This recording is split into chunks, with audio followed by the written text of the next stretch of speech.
Welcome to public TV news బులెటిన్ల ముందుగా headlines. Kurnool జిల్లా పత్తికొండలో ఒక వ్యక్తికి జాక్పాట్.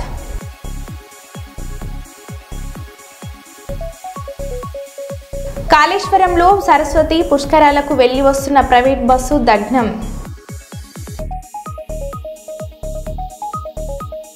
వరంగల్లో అంతర్రాష్ట్ర దొంగల ముఠ అరెస్ట్.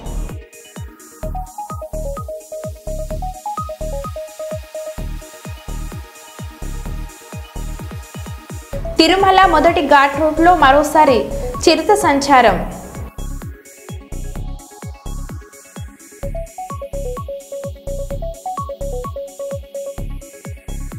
జపాన్ పర్యటనకు హైదరాబాద్ నృత్య కళాకారుల బృందం.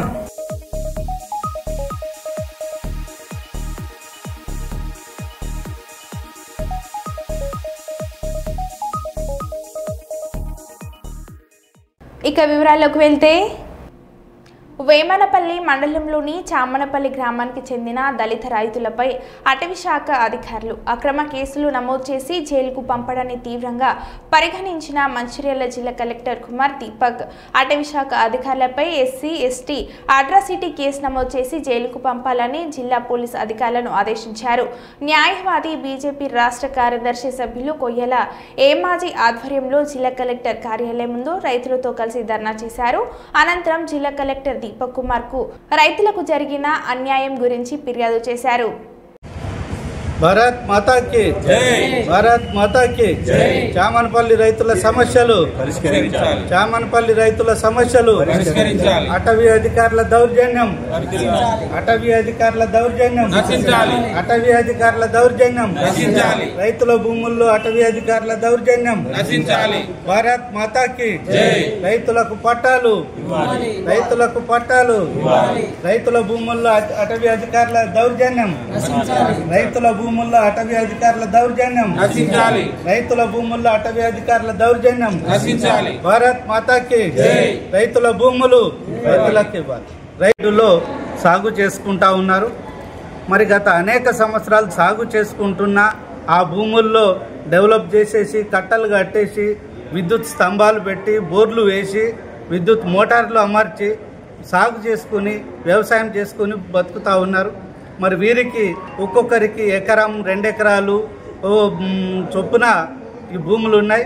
మరి 1997లో మరి అప్పుడు ఉన్నటువంటి ప్రభుత్వం సర్వే చేసి వీళ్ళందరూ నిరుపేదలు, ఎస్సీ దళిత బీసీ కులానికి చెందినటువంటి వాళ్ళు పేదలు ఉన్నారని చెప్పేసి సర్వే చేసి అసైన్మెంట్ చేసి వీళ్లకు ఒక్కొక్కరికి పట్టాలు ఇవ్వడం జరిగింది. మరి ఫైనల్ పట్టాలు కూడా ఇవ్వడం జరిగింది. అప్పటి నుంచి వీరు సాగు చేసుకుంటా ఉన్నారు. మరి ఈ తెలంగాణ ప్రభుత్వం వచ్చిన తర్వాత కూడా కొత్త పట్టాలు కూడా ఇవ్వడం జరిగింది. మరి వీళ్ళు సాగు చేస్తున్న క్రమంలో మరి ఇటీవల ఫారెస్ట్ అధికారులు ఈ భూముల్లోకి వచ్చేసి మా అటవీ శాఖకు సంబంధించినటువంటి భూములు ఇవి కాబట్టి మీరు ఇక్కడ వ్యవసాయం చేయొద్దని చెప్పేసి రైతుల్ని దౌర్జన్యం చేసి రైతుల మీద అక్రమంగా కేసులు బనాయించి జైలుకు పంపించడం జరిగింది. మరి చామనపల్లి గ్రామానికి చెందిన 9 మంది రైతుల మీద కేసులు బనాయించి జైలుకు పంపించారు. ఆ కేసులు ఇంకా బెల్లంపల్లి కోర్టులో నడుస్తూ ఉన్నాయి. మరి ఈ రకంగా రైతులకు అన్ని హక్కులు ఉన్నా, లోన్లు ఇస్తున్నా, ప్రభుత్వం నుంచి అన్ని సౌకర్యాలు వస్తున్నా కూడా అటవీ శాఖ అధికారులు మధ్యలో వచ్చేసి దాడులు చేసి మరి కేసులు బనాయించి మరి రైతుల్ని వేధించడం సరైనటువంటి చర్య కాదు. మేము గతంలో కూడా జిల్లా కలెక్టరు, ఆర్డీఓ, ఎంఆర్ఓ, అటవీ శాఖ అధికారులు అందరికీ కూడా విన్నవించడం జరిగింది. అయినా కూడా ఈ దాడులు కొనసాగుతూనే ఉన్నాయి. కాబట్టి ఈరోజు మేము జిల్లా కలెక్టర్ని కలిసి మరి వీరి సమస్యను చెప్పాలని చెప్పేసి రావడం జరిగింది. మరి అదేవిధంగా వీరు అధికారులు పట్టించుకోకపోతే న్యాయపరంగా హైకోర్టుకు వెళ్ళి మరి కోర్టు నుంచి వీళ్లకు ఆర్డర్ తీసుకొచ్చేసి రైతుల పక్షాన భారతీయ జనతా పార్టీ నుంచి పోరాటం చేస్తామని హెచ్చరిస్తా ఉన్నాం.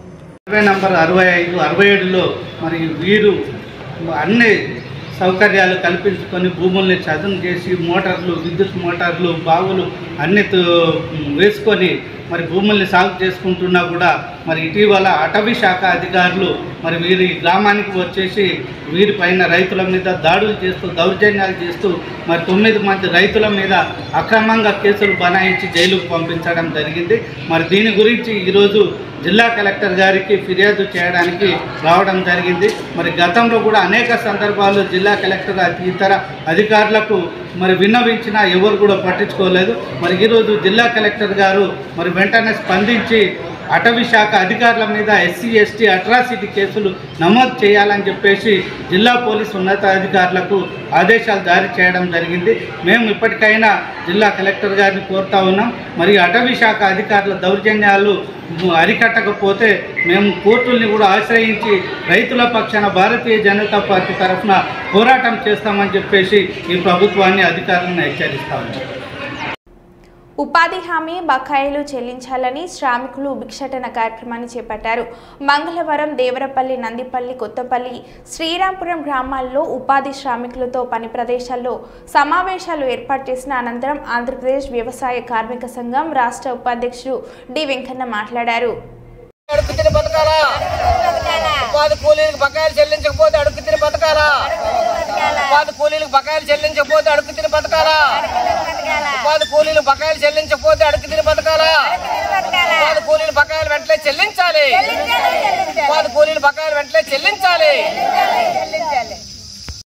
వెంటనే చెల్లించాలని చెప్పేసి ఆంధ్రప్రదేశ్ వ్యవసాయ కార్మిక సంఘం కూలీల చేత భిక్షాటన కార్యక్రమం అటువంటిది చేపట్టడం జరుగుతూ ఉంది. ప్రధానంగా మార్చి 20వ తారీఖు నుండి ఈ రోజు వరకు ఉపాధి కూలీలకు 10 వారాల నుంచి బకాయిలు చెల్లించకపోవడం అత్యంత దుర్మార్గమైనటువంటి చర్య. దేశంలో ఉన్నటువంటి నరేంద్ర మోడీ ప్రభుత్వం ఈ రోజు కూలీల్ని ఉసురు పెట్టి వాళ్ళకు ఉపాధి కూలీల యొక్క ఉసురు తీయాలని చెప్పేసి ఈ రోజు చూస్తూ ఉంది. బకాయిలు చెల్లించకపోతే మేము అడుగు తినాలని చెప్పేసి కూలీలు ప్రశ్నిస్తూ ఉన్నారు. ఈ రోజు రాష్ట్రంలోనే ఓ పెద్ద ఎత్తున ఉపాధి కూలీలు ఎక్కడికక్కడ ఆందోళన చేసి నిరసనలు తెలియజేసి బకాయిల చెల్లింపు కోసం ఆందోళన చేసినటువంటి పరిస్థితి ఈ రోజు వచ్చింది. ఈ రోజు దేశంలో నరేంద్ర మోడీ ప్రభుత్వం ఎందుకు ఉందని చెప్పేసి మేము ప్రశ్నిస్తా ఉన్నాం. ఈ రోజు ఉపాధి కూలీలకే కాదు, ఉపాధి కూలీల చేత పనిచేస్తున్నటువంటి విఆర్పీలకు కానీ, ఫీల్డ్ అసిస్టెంట్లకు కానీ, కంప్యూటర్ ఆపరేటర్లకు కానీ, అదేవిధంగా ఏదో టెక్నికల్ అసిస్టెంట్లకు కానీ ఎవరికి కూడా ఈరోజు జీతాలు లేవు. వాళ్ళకి దాదాపు 4 వారాల నుంచి జీతాలు చెల్లించినటువంటి పరిస్థితి లేదు. వీళ్ళకి తోడు మెటీరియల్ ఛార్జీగా పనిచేసినటువంటి కాంట్రాక్టర్లు ఎవరైతే ఉన్నారో వాళ్ళకి దాదాపు 4,000 కోట్ల రూపాయలు ఈ రాష్ట్రంలో బకాయిలు ఉన్నాయి. ఈ రోజు కాంట్రాక్టర్లు పనులు చేయించేసి ఊరేసుకుని ఆత్మహత్యలు చేసుకునే దానికి సిద్ధంగా ఉన్నారు. వాళ్ళు డబ్బులు చెల్లించగా వడ్డీలు కట్టలేక అప్పులు చేసి పుస్తలతో తాకట్టు పెట్టి అత్యంత దుర్మార్గంగా ఈ రోజు కాంట్రాక్టర్లు తీవ్రమైన ఇబ్బందులు పడినటువంటి పరిస్థితి ఈ రోజు కనిపిస్తా ఉంది. కాబట్టి నరేంద్ర మోడీ ప్రభుత్వం ఉపాధి హామీ చట్టాన్ని నిర్వీర్యం చేయడం కోసం పూనుకుంటా ఉంది. ఉపాధి హామీ చట్టాన్ని నిర్వీర్యం చేస్తే ఊరుకునేది లేదని చెప్పేసి ఈ కూలీలు పెద్ద ఎత్తున నిరసనలు తెలియజేస్తా ఉన్నారు. ఎన్ని కష్టాలు పడైనా, ఎన్ని శ్రమలు పడైనా, ఎన్ని ఆందోళన చేసైనా సరే ఈ చట్టాన్ని కాపాడుకుంటామని చెప్పేసి కూలీలు ఈ రోజు చెప్తా ఉన్నారు. కాబట్టి నరేంద్ర మోడీ ప్రభుత్వం ఏదైతే ఉందో యుక్త యాప్ అటువంటిది ఒక యాప్ని తీసుకొని వచ్చి కూలీలకి ఈ రోజు పనుల్ని నిర్వీర్యం చేయడం కోసం ప్రయత్నిస్తుంది. కాబట్టి యుక్త యాప్ ఏదైతే ఉందో ఆ యాప్ వల్ల కూలీలకు తీవ్రమైనటువంటి నష్టం జరుగుతుంది. కాబట్టి ఈ యుక్త యాప్ అనేటువంటి పూర్తిగా రద్దు చేసి ఈ రోజు ఉద్యోగులకి, అదేవిధంగా పనిచేస్తున్నటువంటి కూలీలకి, అదేవిధంగా కాంట్రాక్టర్లు ఎవరైతే ఉన్నారో వాళ్ళకి మెటీరియల్ ఛార్జీ, అన్ని రకాల కూలీల్ని, అన్ని రకాల కాంట్రాక్ట్ డబ్బుల్ని, మెటీరియల్ ఛార్జీల్ని అన్ని కూడా రిలీజ్ చేయాలని చెప్పేసి ఈ రోజు ఎక్కడికక్కడ కూలీల ఆందోళన నిరసన తెలియజేస్తుంటారు. ప్రభుత్వం దీన్ని పునఃపరిశీలన చేసి వెంటనే బకాయిలు చెల్లించకపోతే మేము పెద్ద ఎత్తున ఆందోళన చేసి ఈ ప్రభుత్వానికి సరైనటువంటి గుణపాఠం చెప్పవలసినటువంటి పరిస్థితులు వస్తాయని చెప్పేసి ఆంధ్రప్రదేశ్ వ్యవసాయ కార్మిక సంఘంగా ఈ ప్రభుత్వానికి హెచ్చరిక తెలియజేస్తూ డిమాండ్ చేస్తా ఉన్నాం. కొత్తూరు మండలం పొన్నటూరు పంచాయతీ బంజారుగూడ, బంకిగూడ, ముత్తుగూడ గ్రామాలలో గిరిజనులకు రెవెన్యూ యంత్రాంగం కుల ధృవీకరణ పత్రాలు వెంటనే ఇవ్వాలని, గ్రామాల్లో మౌలిక సదుపాయాలు కల్పించాలని కోరుతూ కొత్తూరు మండల తహసీల్దార్ కార్యాలయం ఎదుట ధర్నా కార్యక్రమంలో ఆంధ్రప్రదేశ్ వ్యవసాయ కార్మిక సంఘం జిల్లా అధ్యక్షులు సీర్ల ప్రసాద్ డిమాండ్ చేశారు. మెత్తుగూడ గ్రామాల్లో నివాసం ఉన్నటువంటి గిరిజనులకి 25 ఏళ్ళు అవుతున్నప్పటికీ కుల ధృవీకరణ పత్రాలు మంజూరు చేయకపోవడం అన్యాయం.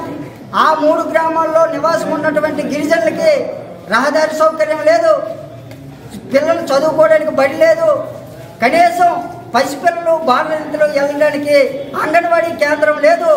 అలాగే పోడు వ్యవసాయం చేస్తున్నటువంటి గిరిజనులకి కొండపోడు పట్టాలు నేటికి ఇవ్వనటువంటి పరిస్థితి ఉంది. అందుకని ఈ గ్రామాల్లో నివసిస్తున్నటువంటి గిరిజనుల యొక్క సమస్యల్ని రాష్ట్ర ప్రభుత్వం పరిష్కారం చేయాలని చెప్పేసి మేము ప్రజా సంఘాల తరఫున ప్రభుత్వానికి డిమాండ్ చేస్తున్నాం.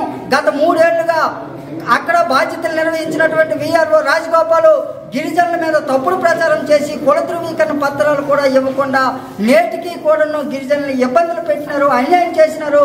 అందుకని ఈరోజు కొత్తూరు తహసీల్దార్ కార్యాలయం ఎదుట ఆ 3 గ్రామాల గిరిజనుల సమస్యలు పరిష్కారం చేయాలి, గ్రామంలో రోడ్లు వేయాలి, గ్రామానికి అంగన్వాడీ కేంద్రం నిర్మాణం చేపట్టాలి. ఆ గ్రామంలో ఉన్నటువంటి పిల్లలు స్కూల్కి వెళ్ళాలంటే 4 కిలోమీటర్లు ప్రయాణించవలసినటువంటి పరిస్థితి ఉంది. ఈ బాధలు తీరాలంటే అక్కడ బడి కట్టాలి, అంగన్వాడీ కేంద్రం ఏర్పాటు చేయాలి, రహదారి నిర్మాణం చేపట్టాలి. పోడు వ్యవసాయం చేస్తున్నటువంటి గిరిజనులకి కొండపోడు పట్టాలు ఇవ్వాలి, కుల ధృవీకరణ పత్రాలు ఇచ్చి ఆ గిరిజనుల్ని ఆదుకోవాలి. లేకుంటే భవిష్యత్తులో పెద్ద ఎత్తున గిరిజనులను సమీకరించి ఐక్యంగా పోరాడి సాధించుకుంటామని చెప్పేసి తెలియజేస్తూ మాట్లాడి ఈ కార్యక్రమానికి హాజరైనటువంటి మిత్రులందరూ కూడా ప్రత్యేకమైనటువంటి ధన్యవాదాలు తెలియజేస్తారు. 132 కవి లైన్ల ఆధునీకరణ పనులు యుద్ధ ప్రాతిపదికన జరుగుతున్నాయి. వరి చేలల్లో శిథిల వ్యవస్థకు చేరుకున్న టవర్లను పడగొట్టి వాటి స్థానంలో కొత్తవి ఏర్పాటు చేస్తున్నారు. రామచంద్రపురం నుంచి అమలాపురం, కొత్తపేట వరకు పనులు జరుగుతున్నాయి. రోజుకు 2 టవర్ల చొప్పున 15 రోజుల్లో 30 టవర్లు నిర్మించేలా ప్రణాళిక రూపొందించారు.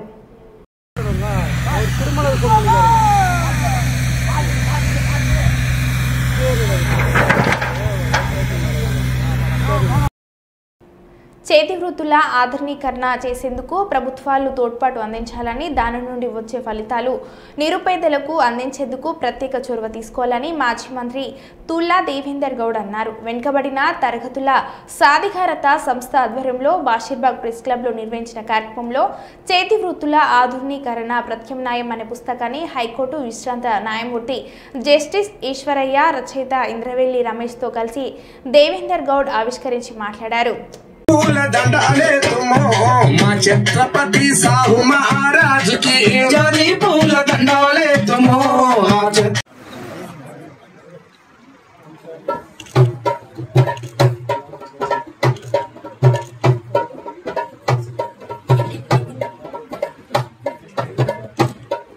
कविता था कविता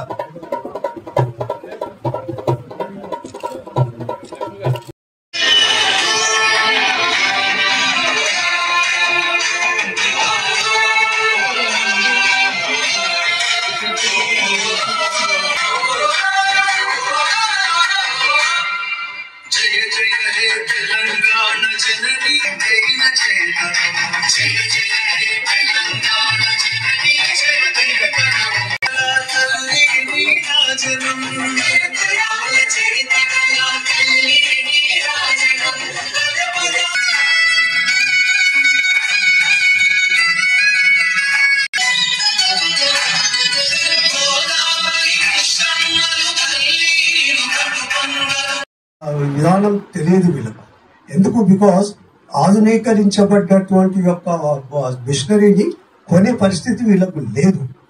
ఇప్పుడు గవర్నమెంట్ మొదట్లో 50-60 సంవత్సరాల క్రితము ఇండస్ట్రియలైజేషన్ ఇండియాలో కానీ మన రాష్ట్రంలో కానీ ఇండస్ట్రియలైజేషన్ లేనప్పుడు ఏపీఐఐసి ద్వారా అనేక ఇండస్ట్రీస్ కు షేర్ హోల్డింగ్ తీసుకోవడము, వాళ్ళకు ఫైనాన్స్ చేయడానికి ఏపీ ఫైనాన్స్ కార్పొరేషన్ కు పెద్ద ఎత్తున నిధులు సమకూర్చడము, అదేవిధంగా దేశ స్థాయిలో ఐడిబిఐ ఇండస్ట్రియల్ డెవలప్మెంట్ బ్యాంక్ ని పెట్టడము, ఈ విధమైన కార్యక్రమాలు చేశాయి.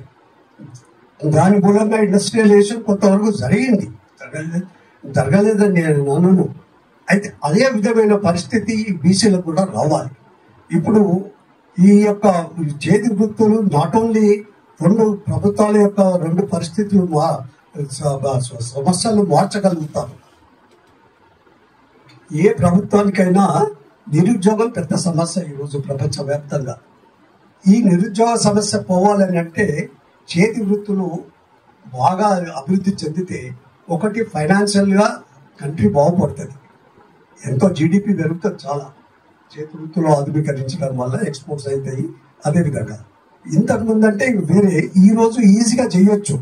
మొత్తం టెక్నాలజీ వచ్చింది, సెల్ ఫోన్స్ వచ్చినాయి, దాంతో ప్రపంచవ్యాప్తంగా నీ ప్రోడక్ట్ అక్కడ పెట్టి ప్రోడక్ట్ యొక్క దీన్ని సేల్ చేయడం విధానం మారిపోతుంది కనుక దాన్ని ఉపయోగించుకునే విధంగా వీళ్ళ కొంత ట్రైనింగ్ నైపుణ్యాన్ని పెంచాలి. ఈ యొక్క వచ్చినటువంటి మిషనరీ కొనే పరిస్థితి వీళ్ళకి లేదు కనుక తక్కువ వడ్డీకి, అసలు వడ్డీయే లేకుండా వీళ్ళకు డబ్బులు ఇచ్చి ఏదో ఎలక్షన్ కోసము 1000-2000 ఇచ్చి మేము వాళ్ళతో ఫోటోలు దిగి మేము ఇచ్చినాము, మేము అంతా చేస్తున్నాం, వెల్ఫేర్ అంతా వీళ్ళ కోసమే, ఈ ప్రభుత్వం వీళ్ళకే కట్టుబడింది అని చెప్పి వీళ్ళ ఓట్లన్నీ తీసుకోవడము, ఓట్ల కోసమే అదంతా. ఓట్లు లేకపోతే అడిగే దిక్కే లేకుంటుండే అనుకో. ఆ ఓట్ల కోసం చేసే కార్యక్రమం కాకుండా జీవితాలను బాగుపరిచే విధంగా కార్యక్రమాలు ఉండాలి. అందుకే మేము ఇది నా యొక్క అనుభవంలో కూడా రాష్ట్రంలో కానీ దేశంలో కానీ ఎవరో ఆలోచన చేస్తారని చెప్పి నేను అనుకోను. ఎవరికో ఆలోచన మనం ఇస్తాం. తప్పనిసరిగా కాన్స్టిట్యూషనల్ గోల్ అని అప్పుడు పెట్టినాం. ఇప్పుడు దేశమంతా కాన్స్టిట్యూషన్ గురించి మాట్లాడుతున్నారు. చేతి వృత్తుల ఆధునీకరణ దీన్ని మళ్ళీ ఇంగ్లీష్లో కూడా ట్రాన్స్లేట్ చేయడానికి మేము చేపిస్తాము. తప్పనిసరిగా ప్లానింగ్ కమిషన్ కు, ప్రైమ్ మినిస్టర్ కు, ఎంపీస్ కు, ఇక్కడ ఉన్న చీఫ్ మినిస్టర్ కు, మరి అందరికీ కూడా ఇది కూడా పంపిస్తాం. ఒక ఆలోచన అనేది రావాలి, ఎట్లా చేస్తే బాగుంటది అనేది కూడా తెలవాలి. దీన్ని ఆలోచిస్తున్నారు, దీన్ని చేయకపోతే బాగుండదు అనే పరిస్థితి మనం కలగజేయాలని చెప్పి తెలియజేసుకుంటూ, ఆ విధమైన ప్రయత్నమే ఇదని తెలియజేస్తూ మీ దగ్గర సెలవు తీసుకుంటున్నాను. నంద్యాల జిల్లా అధ్యక్షులు మరియు పాణ్య మాజీ ఎమ్మెల్యే కాటసాని రాంభూపాల్ రెడ్డిని మర్యాదపూర్వకంగా కలిసి పూలమాలతో సత్కరించారు. అనంతరం వారితో మాట్లాడుతూ పార్టీలో కష్టపడే కార్యకర్తలకు పదవులు వస్తాయి, పార్టీ బలోపేతానికి ప్రతి ఒక్కరు కృషి చేయాలని కాటసాని రాంభూపాల్ రెడ్డి సూచించారు. ఈ కార్యక్రమంలో వైఎస్ఆర్సీపీ కర్నూలు జిల్లా కమిటీ జనరల్ సెక్రటరీ అక్కి హనుమంతరెడ్డి తదితరులు పాల్గొన్నారు.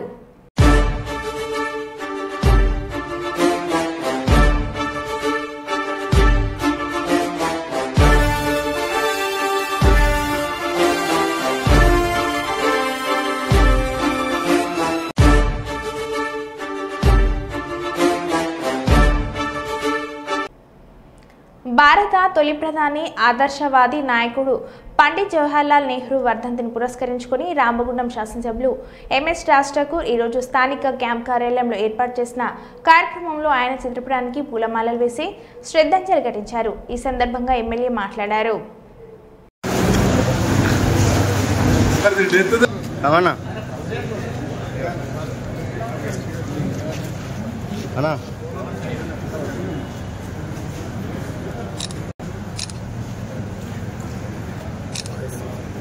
వరంగల్ అంతర్రాష్ట్ర దొంగల ముఠా అరెస్ట్.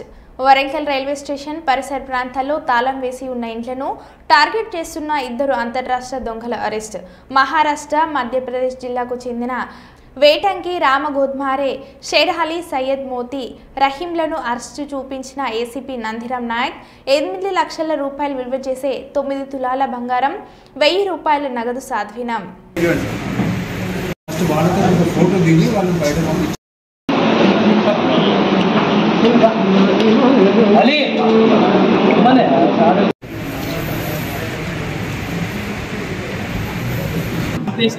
ఇది దొరకబట్టకపోతే అన్నింటినీ గాలి దిద్దు.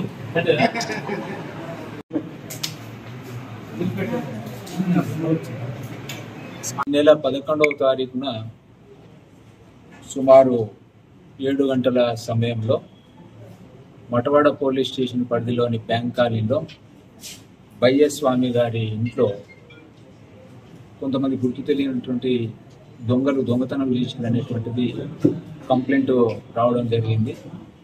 దాంట్లో 10 తులాల బంగారము సుమారుగా దొంగలు ఎత్తుకపోయారని చెప్పేసి మటవాడ పోలీస్ స్టేషన్లో అదే రోజు వచ్చి కంప్లైంట్ ఇవ్వడం జరిగింది. ఆ కంప్లైంట్ పైన మా మటవాడ సిఐ గారు కేసు నమోదు చేసి ఎస్ఐ నవీన్ ఆధ్వర్యంలో ఒక డెడికేటెడ్ టీమ్, ఈ దొంగలను పట్టుకోవడానికి ఒక డెడికేటెడ్ టీమ్ను ఫామ్ చేసి ఈ కేసు ఛేదించడానికి ఎఫర్ట్స్ స్టార్ట్ చేయడం జరిగింది. అందులో భాగంగానే మా టీం అన్ని రకాల ఎవిడెన్సెస్, ఇటు టెక్నికల్ ఎవిడెన్స్, అటు హ్యూమన్ ఇంటెలిజెన్స్, అన్ని రకాల ఎవిడెన్సెస్తోని ఈ నేరస్తులను గుర్తించడం జరిగింది. వెంకటి రామ ఓద్మా ఇతని మధ్యప్రదేశ్, షేర్ అలీ సయ్యద్ మోతీ అలియాస్ రహీం ఈయనది మహారాష్ట్ర. వీళ్ళు ఇద్దరు కూడా చాలా ముఖ్యమైనటువంటి నేరస్తులు. వీళ్ళపైన గతంలో చాలా నేరాలు ఉన్నాయి. ఈ సయ్యద్ మోతీ అలియాస్ రహీం పైన 2 మర్డర్ కేసులు కూడా మహారాష్ట్రలో నమోదు అయి ఉన్నాయి. సో వీళ్ళిద్దరూ వరంగల్ రైల్వే స్టేషన్కి వచ్చి, యాక్చువల్లీ వీళ్ళ మోడస్ ఆపరెండి ఎట్లుంటుందంటే, ఏదో ఒక ట్రైన్ ఎక్కడము, రైల్వే స్టేషన్లో దిగడము, సమీపంలో ఉన్నటువంటి కాలనీకి వెళ్ళడము, ఒక ఇల్లు సెలెక్ట్ చేసుకోవడము, ఆ ఇంట్లో దొంగతనం చేసుకొని మళ్ళీ తిరిగి వెళ్ళిపోవడము వీళ్ళ మోడస్ ఆపరెండి.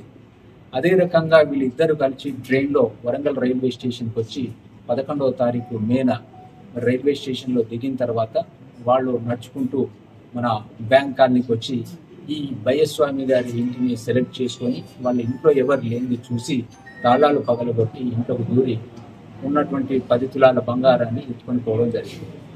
సో దానిపైన మా inspector and Naveen SI team workout చేసి వీళ్ళను ఇద్దరిని కూడా గుర్తించడం జరిగింది. వీళ్ళను చాలా ఎఫర్ట్స్తోని మరి వీళ్ళ ఇద్దరిని ఈరోజు అరెస్ట్ చేయడం జరిగింది. వీళ్ళ దగ్గర ఇంటాక్ట్ ప్రాపర్టీ ఏదైతే ఇంట్లో నుంచి బంగారం పోయిందో సేమ్ ఇంటాక్ట్ ప్రాపర్టీని ఇద్దరు నేరస్తుల దగ్గర ఈరోజు స్వాధీనం చేసుకొని వాళ్ళని ఈరోజు రిమాండ్ పంపడం జరుగుతూ ఉంది. సో ఇది యాక్చువల్గా అంతర్రాష్ట్ర ముఠా, ఇది చాలా ఇంపార్టెంట్ నేరస్తులు. సో విత్ ఇన్ షార్ట్ పీరియడ్లో మనకు 15 డేస్లోనే ఇంపార్టెంట్ క్రైమ్ను నిజంగా కూడా మా inspector Gopi and SI Naveen ఆధ్వర్యంలో ఎంతో నైపుణ్యాన్ని ప్రదర్శించి చాలా చాకచక్యంగా ఈరోజు ఇద్దరు నేరస్తులను పట్టుకొని ఇంటాక్ట్ ప్రాపర్టీని రికవర్ చేయడం జరిగింది. సో ఇన్స్పెక్టర్ గారికి, ఎస్ఐ గారికి అండ్ వాళ్ళ టీం అందరికీ కూడా, మరి అలీ, మా హరికాంత్, మా చాలా మంచి టీం ఉంది మట్టువాడలో. సో వారందరికీ కూడా మా సిపి గారు, డీసీపీ మేడం మా తరఫున వారికి ప్రత్యేక అభినందనలు తెలియజేస్తున్నాను. కర్నూలు జిల్లా పత్తికుంటలో ఓ వ్యక్తికి జాక్పాట్. పెరవలి గ్రామానికి చెందిన వ్యక్తికి దొరికిన వజ్రాన్ని 30 లక్షల రూపాయలకు అమ్ముకున్నట్లు సమాచారం. బహిరంగ మార్కెట్లో దీని ధర కోట్లలో ఉండే ఛాన్స్. తొలకరి జల్లుతో కొనసాగుతున్న వజ్రాల వేట.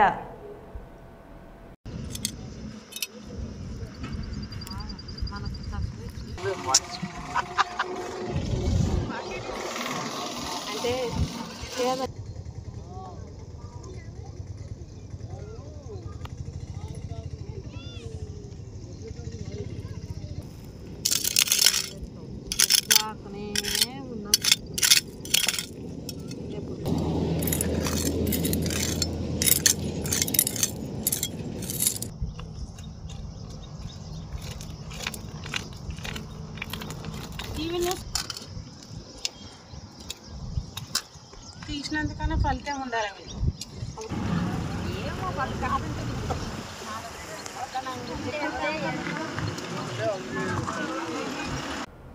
నిరంతర అభివృద్ధి ప్రభుత్వ ధ్యేయమని రామగుండం శాసనసభ్యులు రాష్ట్రకుర్ మక్రన్ సింగ్ అన్నారు. ఈ మేరకు రామగుండం కార్పొరేషన్ 41 డివిజన్లోని గాంధీనగర్లో ఎస్డిఎఫ్ స్పెషల్ ఫండ్ 5 లక్షలతో సీసీ రోడ్డు నిర్మాణ పనులను ఎమ్మెల్యే చేతుల మీదుగా ప్రారంభించారు. ఇటీవల కాలంలో ప్రభుత్వ నిధులతో పాటు స్థానిక పరిశ్రమల సహకారంతో గోదర్కన్ పట్టణంలో అభివృద్ధి కార్యక్రమాలకు శ్రీకారం చుట్టామని అన్నారు. భవిష్యత్తులో మరింత అభివృద్ధి చేస్తామని అన్నారు.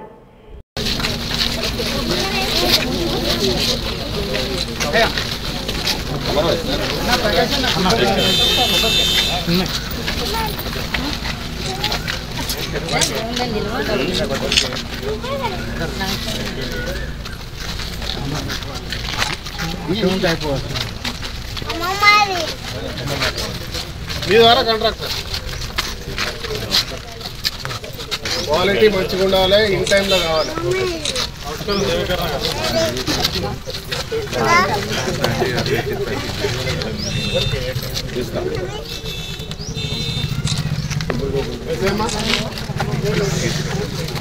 అమ్మ కింద ఇంకా వచ్చేసి బస్సు అంతా రెడీ.